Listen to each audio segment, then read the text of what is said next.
John is in a room with the door as well. So opportunity seems to happen. This is an issue. The dog is What always are you barking. watching, Felicia? The groceries have come. Like the thing. Or I mean, in a whole year though, like 365 days. Well, okay. Tell what's happening in this room. You guys are like, I'm the most disruptive in the group. First of all, we don't work 365 days. Right. So calm down. I'm First of all, you just got like a week because y'all miss me. Internet problems. The doing this at 6. Next how my kids are much more behaved than your house. Okay, next time Pick on Felicia Day comes, let me know so I can take off, okay? Okay. Oh, that's fair. Well, welcome to the Jam, everyone. Felicia, Amy, and myself. And let's get right to it. Yeah, a lot to get to, guys. Managers at Chicago's Trump Tower under fire and possibly facing an investigation for jumping their employees to the front of the line for COVID vaccinations by using a program designed to help residents on the south and west sides. All right, joining us now is Kelly Bauer. She's the breaking news editor at Blog Club Chicago, one of the reporters who broke the story. So, Kelly, how many vaccines are we talking about? Who got them and where did they come from? So we found out today that it was Loretto Hospital on the west side that provided these vaccinations. Loretto Hospital said they vaccinated about 72 people there at Trump Tower on March 10th. Okay, and now we're learning that the hospital COO actually owns a condo in Trump Tower.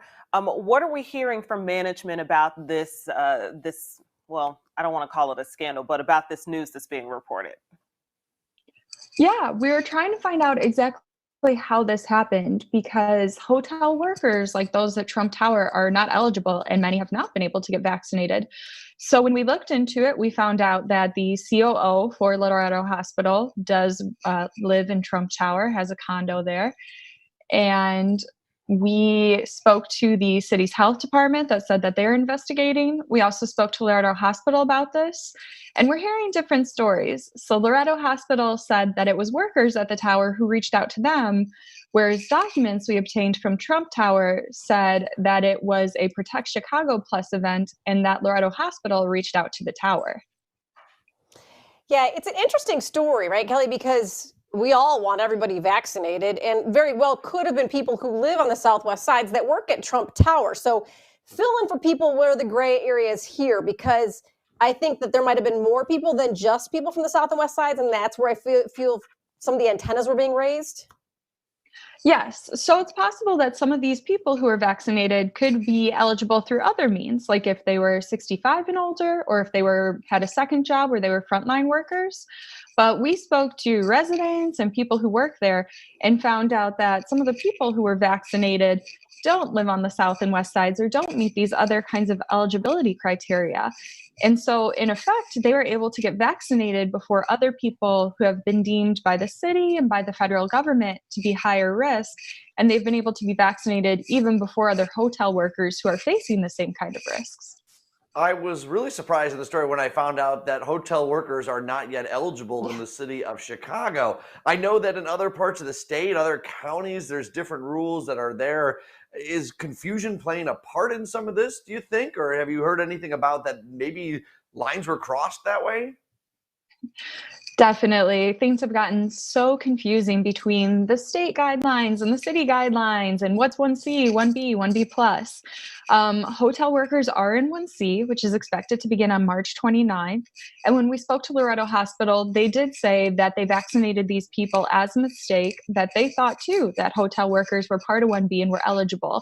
But they spoke to the health department. The health department let them know that's not the priority right now. The priority for now is vaccinating those frontline workers and people 65 and older. And Loretto Hospital said they won't be making the same mistake again. Okay, we have a few seconds left. I mean, you have been looking at all the facts and speaking firsthand with residents, people who work at Trump Tower as well. Do you think that there were good intentions here, or do you think that there were some people who were trying to take advantage of the system? What does it feel like from your reporting? Well, I don't think that you can really blame people who do get vaccinated because everybody does want to be better protected. And when you're in a riskier position like that, where you come into contact with people, it would certainly be hard to say no to a vaccination. But the city did say that it is investigating what happened with Loretto Hospital and Trump Tower, since they're the ones that arranged the event. All right, Kelly Bauer, you guys always do a great job at Block Club Chicago. We appreciate thank that. you. Make sure to follow them and Bauer Journalism there too on Twitter for all the information. Okay, the other big story here that I hate to laugh on my way into, and we got to get Brandon Pope in for this one too, because the Bears are on everybody's radar here today. They've signed backup quarterback, former Cowboys quarterback, Andy Dalton, a redhead, which Amy's excited about, to a 1-year, $10 million contract. Brandon, are the Bears the laughing stock of the NFL? Is that just maybe what they're going for? That's their brand? It has to be at this point, man. They've been laughing at the Bears on ESPN for like 2 hours now. Like it's really the team needs a quarterback. How long have we said that? Probably what, 10, 20, 30 years, and they still can't figure out how to get one. It's just it's mind-boggling. The Cowboys have a better quarterback situation. The Cleveland Browns have a better quarterback situation than the Chicago Bears. It makes no sense at all. It's sad. Well, you know what? I think we're going to overcome this just like we overcame this kicker situation. We had an issue with the kicker. We all worked hard. We worked together as a city, and we got a nice young man that knows how to kick that ball right down the middle. We're going to He's got a overcome 5-year this. deal too, that kicker. So Listen, I'm just worried that all my kids are not going to want to play football because there's this redhead who's playing football for the Bears, and that's really where I stand on this. We'll see. Let's wait to see him play, huh? I don't know if they're going to want to play football. well, let me ask you this, Brandon. Well, I was just going to ask Brandon this. Is $10 million a lot? Okay, go ahead. Yeah, no, $10 million's a lot. I mean, maybe not for Felicia Lawrence money, but it's a lot for the rest of it. Oh, you mean amongst other quarterbacks? Okay, yeah. Brandon, you can answer that. And also, I want to know, since you've apparently been watching ESPN for 2 hours instead of preparing for this show, give us a little bit about Andy Dalton. Is he any good? Like, I don't know much about him. I haven't seen him play that much. Okay, so if you don't know much, he was the starter for the Cincinnati Bengals. He was drafted by them, made 3 Pro Bowls during that time, made the playoffs, I think, once or twice. But he went to the Cowboys, got cut by the Bengals, went to the Cowboys as a backup. Their quarterback got injured. They bring in Andy Dalton. It didn't work out too great. So, But was it his fault, or was it the defense, or was it the rest of the offense? It doesn't always have to fall on the quarterback. No, Andy's just not. I'm going to cheer for this kid the whole time. Oh yeah, it's a team. Although it did fall on a kicker one year. That is true. That is very, very true.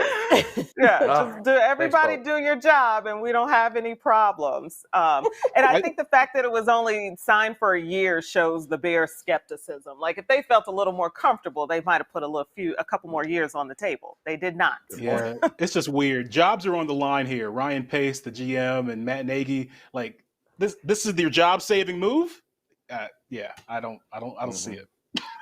But listen, fingers crossed. We're Chicagoans. We are Bears fans. We're always rooting for you. Go Gingers. I love the optimism. Love the optimism, Felicia. It's optimism. That's all I had for the last, in your words, Brandon, 10, 20, 30 years. Okay. Let's get to Chicago in 60. Here we go. Concerts could soon return to Wrigley Field. The Cubs released the list of rescheduled events from 2020, and it includes shows from Guns N' Roses, Lady Gaga, Def Leppard, and Motley Crue. Previously purchased tickets will be honored. Good to know. Cool. And Loyola plays Georgia Tech on Friday in the first round of the NCAA tournament, and Sister Jean will be courtside for the big game. She hasn't attended a game all season, but now, fully vaccinated, the 101-year-old chaplain is headed to the hardwood in Indy. I think that's great, but I can't wait. I can't wait for her to get back home after round 2 when Illinois kicks their butt. So that'll be nice. I'm with you, Get on home, Sister Jean. Okay. But go enjoy your game, John. Naperville has been ranked the #1 best city to raise a family in America by Niche.com. The website looked at public school data, crime rates, cost of living, and residents' comments to list the 228 cities that it ranked. I think right. that's cool. I wouldn't have thought Naperville would be that high. We Oh, like to please. call it Napertucky because it's so far away, it might as well be another state. What are you talking about? Far away from wherever you are. I grew up in Downers Grove. It was just right there in our backyard. And let me tell you, we called it Naper Thrill because when you wanted to have a good time as a 21-year-old, you would go to Naper Thrill, baby. The only place with like Naper downtown Thrill. bars that we knew of. Yeah, that's what we called it. Ugh. And let me tell you, I think the only people that answered this survey were people from Naper Thrill. I love you, They did. Naperville, but you all love yourselves. They They love themselves. They took people, Well, they took residents' comments too and put that into Yeah. effect into their whole mathematical equation. Well, that don't So- surprise yeah. me. Well, Love you, I've Naperville. probably only been there once or twice to shop. Yeah. Because you guys know I live on Lake Michigan. And so it's really far from Naperville. I'm Well, straight But out now of apparently I Shompton. got to So get there. Yeah, Shompton. Well, Shompton has good Shompton. shopping too. It has Yes, good we shopping do. too. All right, let's wrap it up. Apparently I got to get there, okay? Well, that stimmy is going to dry up real quick, so you got to set yourself up for some long-term cash. After the break, I'm getting tips from an expert on negotiating the pay you deserve. We'll be right back.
All right, this pretty average forecast brought to you by United Auto Insurance. Get your free quote, call, or click today. Felicia.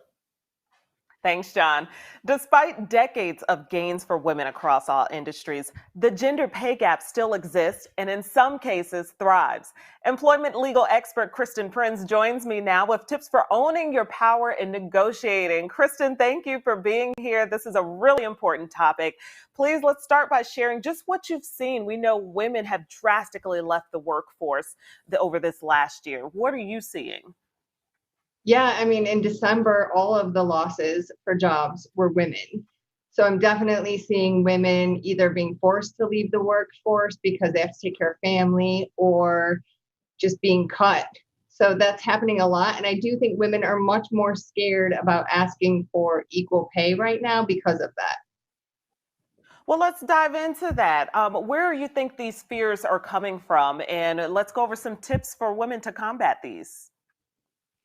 and not all women, these are stereotypes, but generally women are more caretakers and so more empathetic to what's going on in the world. And because of that, oftentimes you look and see your friends getting their, losing their jobs, or your friends not getting ahead. And that might make women more cautious about asking for more.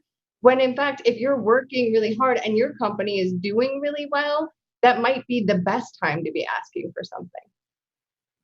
So if we are that person who has left the workforce to take care of kids, we're trying to get back in, or if we're there and trying to work from home and still establish that footing in the office and not able to play politics like we normally would, what are some other tips that women can use to negotiate?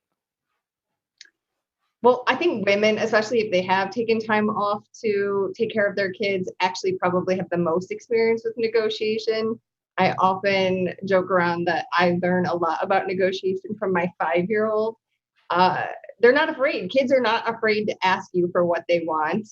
And I think sometimes, we're taught by society that we should be a little bit more cautious.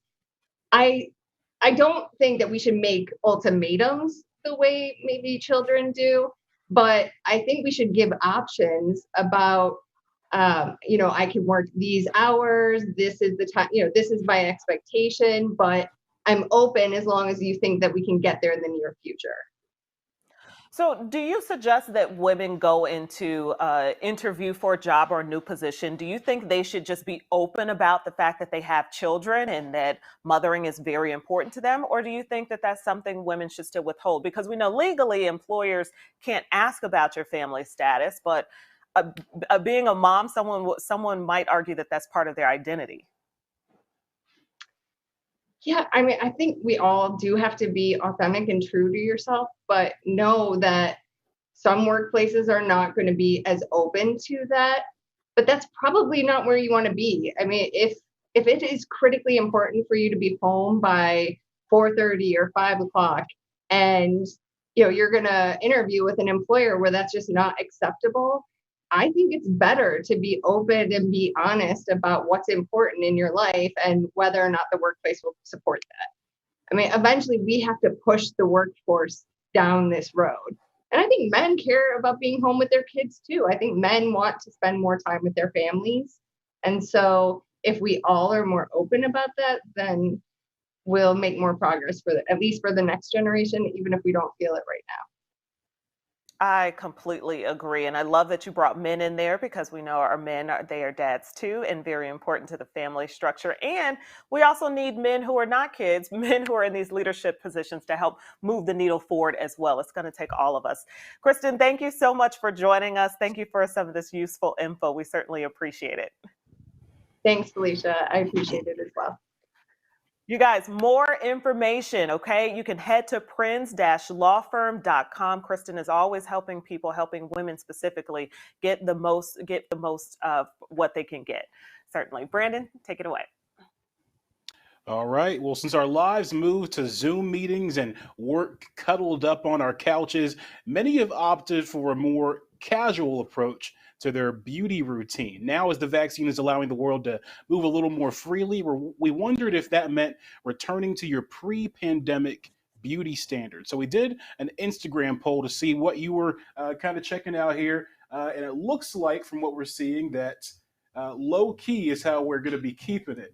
Yeah. When the pandemic is over, not glamming it up. I don't know about y'all, but it's weird when I have to actually put on jeans or actual pants. Like, I've gotten so used to wearing sweats and basketball shorts that even in the show right now, you're wearing, what are you wearing right now? I'm wearing sweat shorts right now. Yeah. Why? You're an adult. Yeah, listen, I mean, come on. Because you can't see it. Yeah. Wow. Hey, look at that leg, Brandon. Listen. Oh, man. I got to tell you guys, Brandon's not alone. I have on a dress, but I have sweats underneath the dress. I do too. I know. Y'all have gone on this show wearing basketball shorts, sweats, or anything. I know it. Look, Amy. I know it. Listen, John I is know. the only one that dresses. He puts shoes on. John puts shoes on every day. But I cannot wait. to get back to work, I am going to wear 4 pairs of Spanx, my highest heels. I'm going to get my hair done and do it up. I am so excited to be like, prim and proper, like my work mood. I want to be that person again, at least 1 or 2 days a week. Yes. I agree. I want that. Although I think I'll be more low key just in my personal life. I think that casual look, but you can still look put together even if it's a casual look. It's all about how you're styling this. Like, just because you're casual doesn't mean you have to wear sweatpants. You can still have a nice look that's low key, Yeah, exactly. I'm going to stay. Well, I've never changed. Pre-pandemic, I wear house slippers. I'm going to wear these in the studio. No, judgment. Roll up to the club. But I used to be like, I was all glam all week, and then Saturday and Sunday, I looked like a disheveled mess, and that was just how I lived. And I'm totally fine with that. And now I want to be like, I'm done being the disheveled mess. I want to be the glam. And I'll still probably do the disheveled mess on the weekends. See, that's the thing. Our opinion is so skewed just because we do dress up so much for work, where the rest of society is kind of the reverse. Like, a lot of people save it for the weekends to really get whipped and dipped from head to toe. Totally. But not for us, whipped and dipped, honey. We are so lucky, I got to tell you, Brandon, as guys here. I wear the same thing in the office, out of the office. It all looks good, clean. Y'all got to do so much, ladies. No, props to the ladies for all the work that you guys have to do to look fantastic. So, yeah. They do a great job indeed. All right, guys. Hey, still ahead in the show, we're throwing it back to a year ago today when one of the biggest quarantine cringe moments took over our timelines. I'll tell you what it is when we come back.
What a pretty day.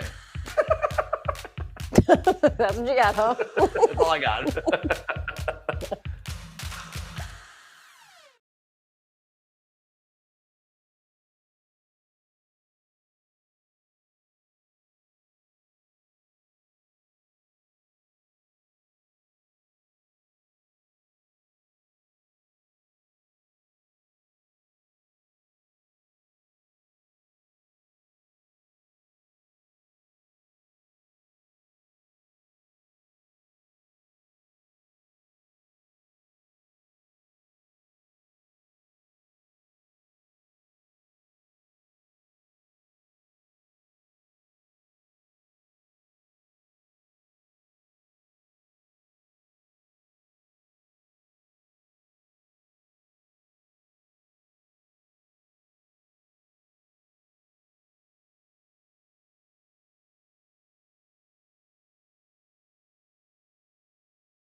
All right. We've been looking back at a year ago from where we were as lockdowns were expanding across the country. And a year ago today, High School Musical star Vanessa Hudgens went on Instagram Live and said this.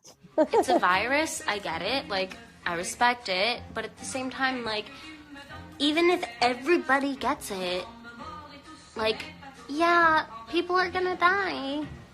It's just terrible. But, like, inevitable? I don't know. Maybe I shouldn't be doing this right now. Maybe you shouldn't have. She did sort of apologize. For me, it's the way she said, die. And that's while that she's was doing her maybe hair. not the word to do that. Yeah, exactly. Still pretty cringeworthy, guys, looking back. Very Exactly. cringeworthy. Go ahead, Amy. Okay, but wait. Let me just say one thing, because I was cringeworthy a year ago, but I will say my cringeworthiness came from everyone freaking out about this virus, and I was always like pushing the flu vaccine, and everyone thought I was crazy. So I was like, you guys think I was crazy before, and now you're getting all worried. So it's funny to go back and look at your reaction to this pandemic a year ago today, right? That Now, I'm was- not excusing hers.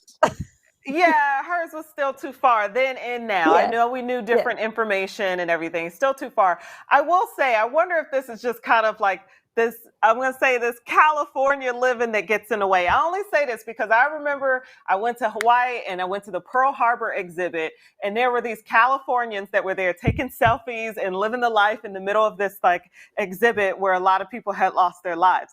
They're living in La La Land with too much sun. It's getting to their heads. I'm going to Could just be. counteract that because I have family members on that wall, and they took selfies with it because the family member was right next to their name. Just saying. That's different. Not. Pearl No, Harbor's That's in not what Hawaii. these people did. It's California. Like, hold on now. We'll be back. We'll sort this Californians out. were in Yes, Hawaii. sorry.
Okay, here we go. It is Tuesday evening. Hope you're having a blast. We are. Welcome to the Jam. John, Felicia, Amy, and we're rocking and rolling. Yeah, we are. Because that's Thanks what for we joining do. us. It's our specialty. Mhm. Okay, well, we have some good news in regards to COVID, okay? The drug company Moderna is beginning to test the coronavirus vaccine in babies and children under 12. Over 6,000 healthy children in the US and Canada will be participating, and we will be waiting to see what those Yay! results look like. It's awesome. I have been waiting to find out when my kids might possibly be vaccinated because I have an 11-year-old and then I've got the 3-year-olds and they keep falling right below the threshold. I was like, come on, we got to get them vaccinated too. But continue. Would you ever allow your babies to be part of a trial like that, though? I'm like, I wonder the parents that go forward with it. That's risky. I mean, is it? No. Yeah, you would do it? No, I would only because they did so many adults first on so many different vaccine trials. All they're doing is lowering the dose. It's like taking Benadryl on a smaller dose. And so, like, scientifically, Felicia, there should be very safe. So I would probably still do it if it gets them to the front of the line. Right. Okay. Well, thank most you vaccines for work on kids just volunteering fine, your children. Right. Look, Yeah, thank you for Amy. volunteering your children. In theory. All I right. can't, but I would, in theory, right? Yeah. New research shows mothers can pass along COVID antibodies to their babies, providing them with some level of protection. The findings suggest that it may be a good idea for pregnant women to get vaccinated, though more research is needed. So that's what they've been saying, is that there's no reason, they're not recommending it, but there's no reason not to. Now we're getting just a little hint that it could be a good thing. Well, and which I'm sure they're probably going to study further. And sorry, but like also if it's a mother who's going to be breastfeeding, then there's even more antibodies that can go through the breast milk too. So there's a chance for them to get, like a bigger dose. So this is all good. This is all good stuff. All good stuff.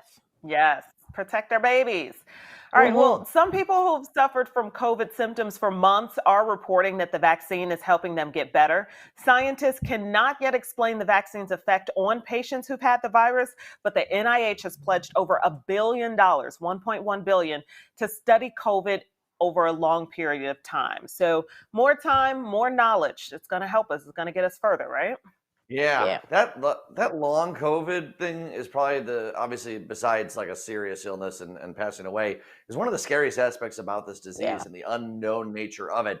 I'm encouraged that some people are feeling that effect from the vaccine. It still worries me though. I know people that have had it and they still months and months and months and months later. Yeah. This will be the interesting part about this virus is years later, we're going to be analyzing this thing for decades on its impact on our lungs and other things like that.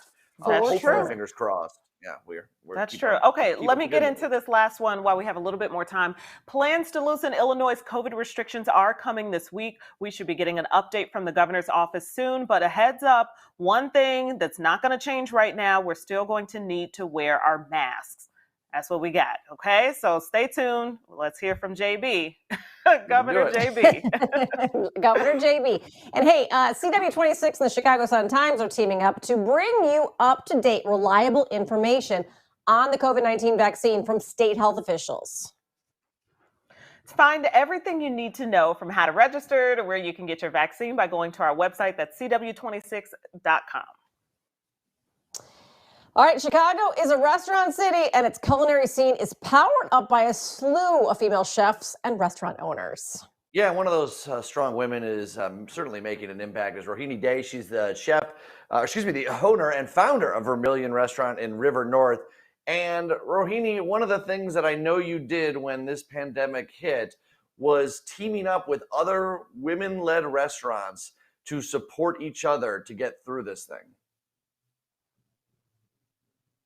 Is that a statement, John, or? It was like a leading statement into a question. Yeah. Let me be a better host and actually ask you something here. What inspires you to do that and how effective was it? Okay. So think back to July of last year when we were all running out of toilet paper, no testing, rampant pandemic, no, sanitizer, and we were all expected to run and open our restaurants. And it was a calamity to say the least. I was actually relaunching this restaurant, Vermilion, and I was in the middle of construction and all of that. And I was at a complete business loss. So I reached out to 10 women restaurateurs and business owners in Chicago to see how they were coping with their businesses. And that was instant alchemy for us as a source of referrals, camaraderie, support. Since then, I've launched, I call this Let's Talk Women. And I've launched this now in 12 cities. There were more than 350 to 400 of us women restaurateurs. And not only are we giving each other moral support, but we've done so much by way of economic initiatives to help our businesses. Let's talk women. I love this idea too, because let's face it, this time of year, regardless of pandemic, is tough for restaurants. It's cold outside. People just don't go out like they used to. So what exactly is this group of women doing to kind of lift each other up? I'm so glad you asked. So I did mention just the visceral getting over the isolation. Please know that, women restaurateurs, if you think about Chicago itself and you think of the mega restaurant groups, I would defy you to find even one that's woman-owned. So we are our restaurant group. We are apart from just referral sources, we've started negotiating together. We have amplified each other's visibility by doing things like Women's Restaurant Week, multi-restaurant tasting menus, targeting the corporate segment. We did our last International Women's Day dinner, and 450 Chicago guests signed up to support us, be with us on our Zoom. And this was run in 9 cities around the country, tons of press and coverage. So this is helping us gain share of mind and share of wallet, we hope.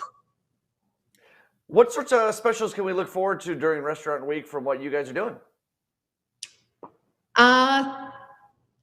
So Vermilion, the cuisine is Indian and Latin American. It's a melding of the two. And I'm really thrilled. I'm just going to take a step back because, we're so delighted as restaurateurs that Choose Chicago has chosen to go ahead with the Restaurant Week. There was a little bit of turmoil. Every city and agency is as much under siege as we are.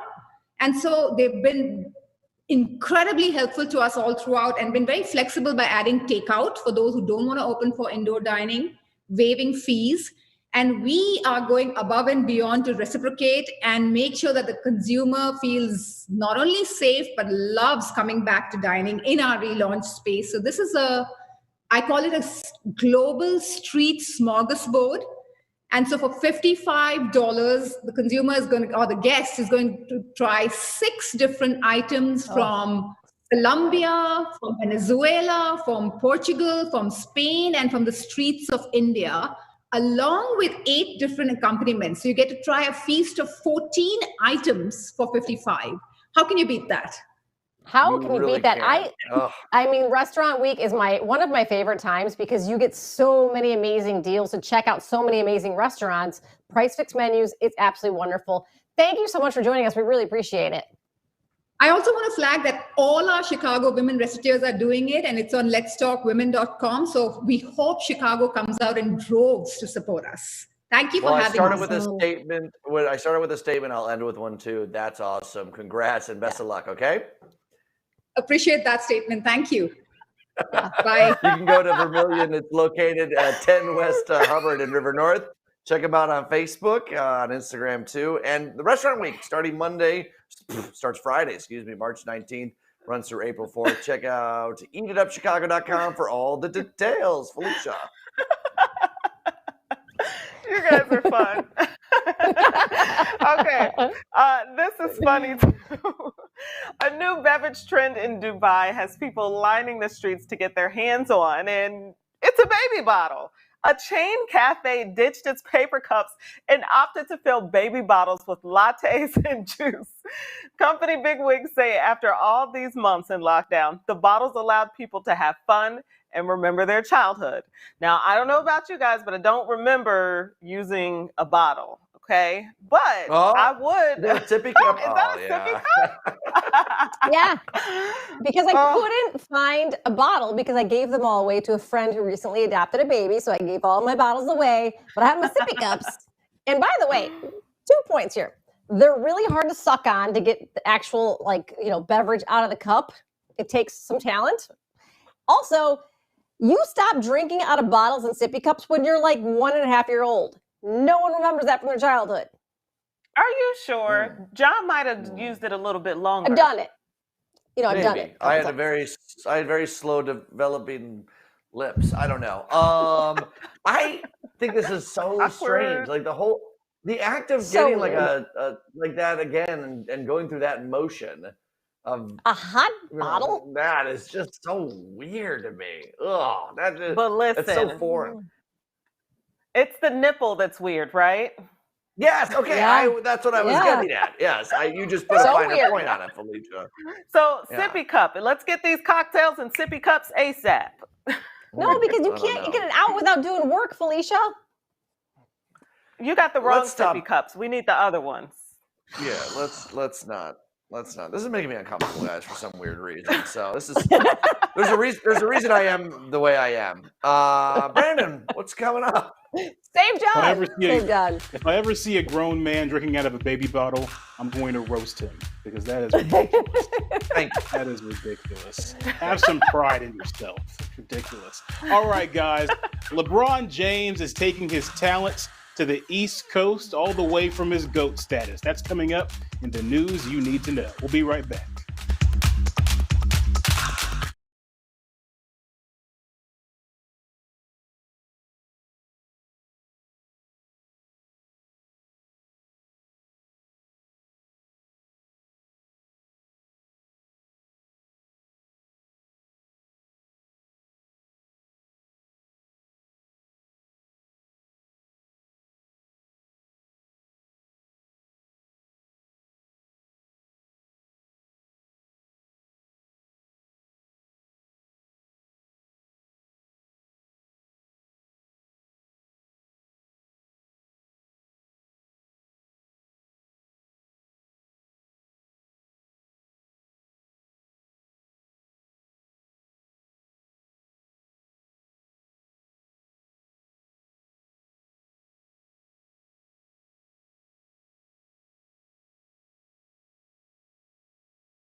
I'm just grossed out because my cup was not actually as clean as I thought it was. It's been in the storage for a while.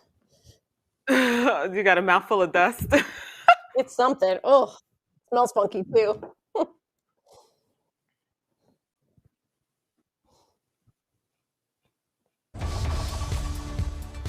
News you need to know.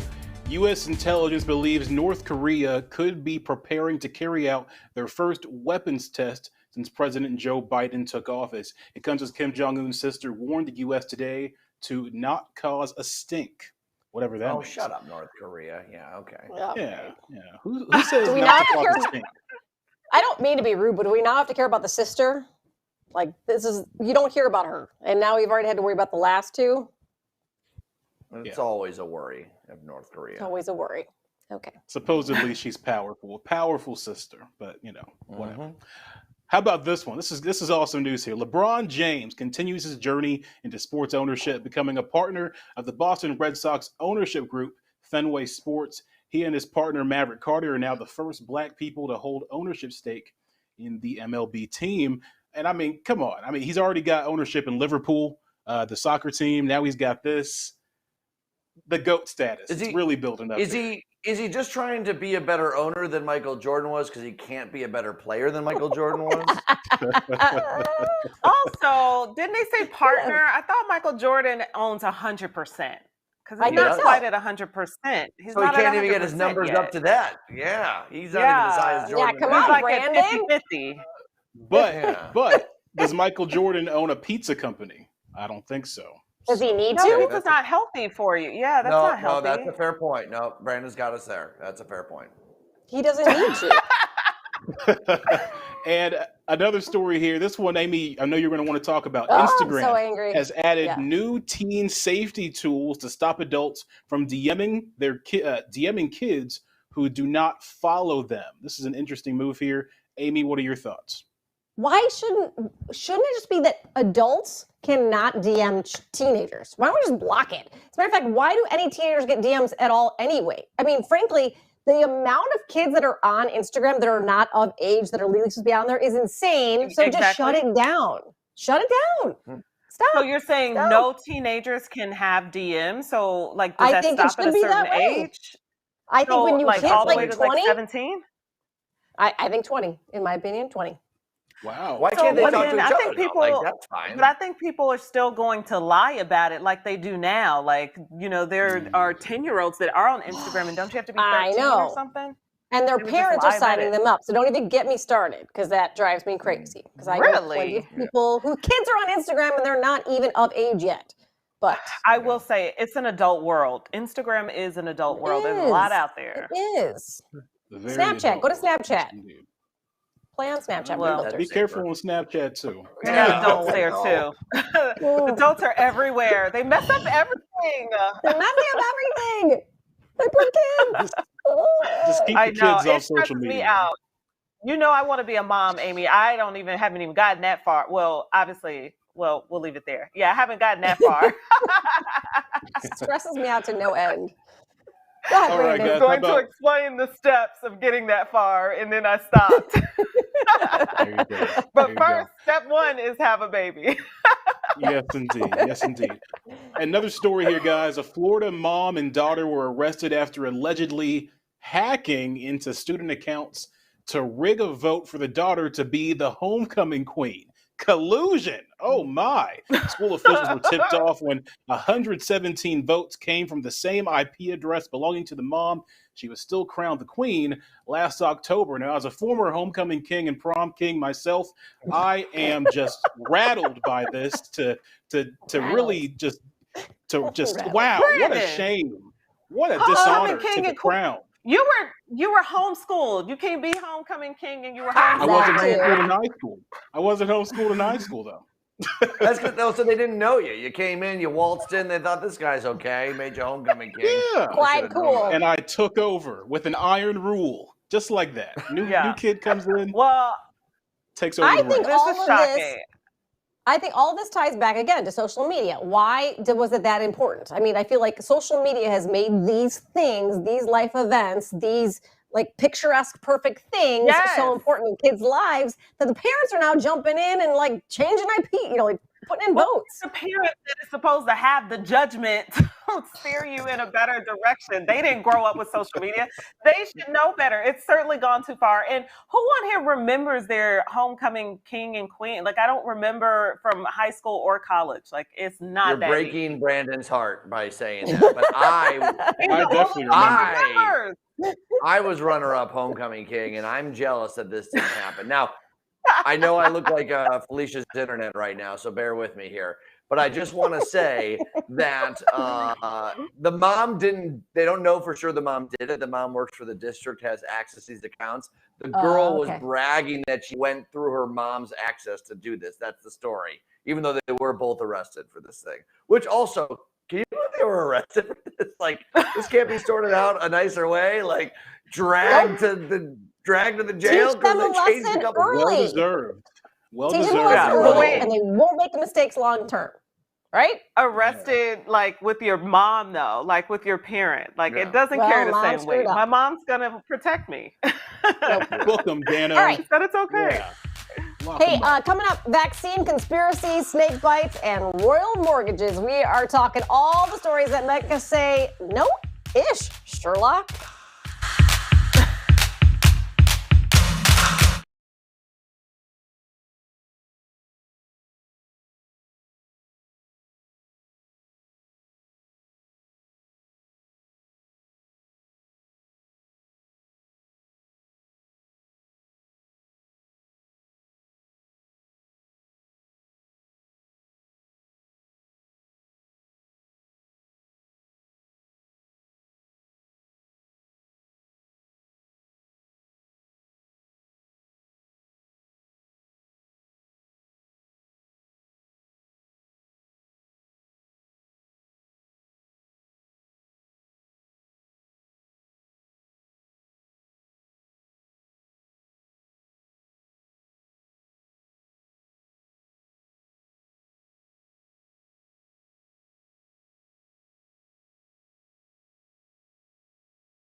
turn to mush. I'm not letting his brain turn to mush, and he's going to hate me for years for it. It's fine.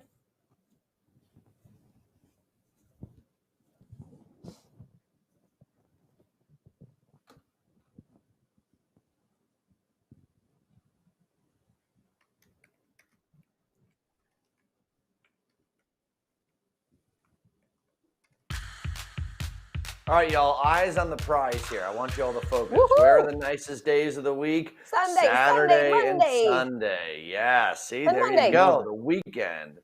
Doing the best for us. So enjoy that. It'll warm up nicely. This forecast sponsored by United Auto Insurance. Get your free quote, call, or click today. Average high temperature this time of year, by the way, right around 46 degrees. So we're all not that bad. We're doing okay. Good. I'll That be snow's riding already my bike melted. on the lakefront in no time. Brandon, what's your favorite outdoor activity to do? Drinking. Hey, good answer. Easy.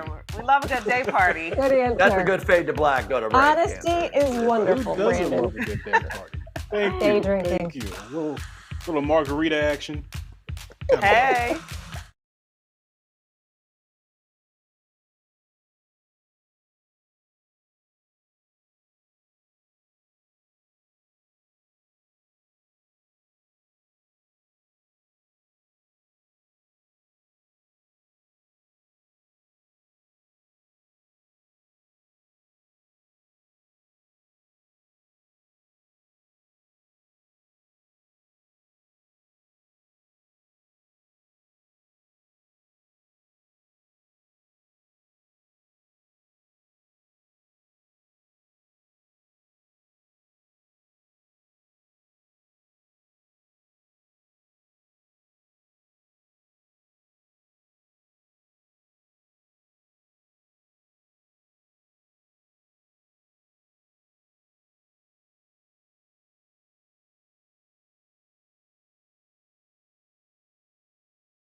All right, time for headlines around the world that make you say, no-ish.